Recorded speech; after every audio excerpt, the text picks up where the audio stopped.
Alright, let's talk about organizing your data. You know the pain of hunting down the tables and databases across different tools, right? With Ilum, everything is in one place. Right now, we're using Hive Metastore for this. It's solid and gets the job done. But the cool part, you've already heard it, in next version we're looking to make Unity as the default catalog. And don't worry, it's not just pick one and stick with it. You'll still be able to use multiple catalogs. Hive, Unity, Apache Nessie, you name it. Plus, we're working on bringing in standard databases like PostgreSQL and MSSQL, so you can just plug those into. It's all about making your life easier and keeping things in one place.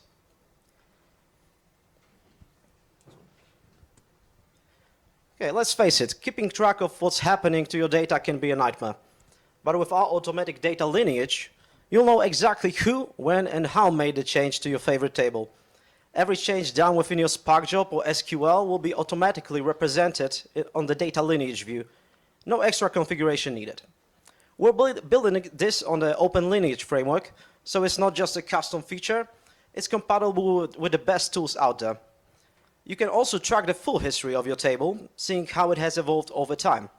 And soon you'll be able to compare versions of your table side by side to spot differences.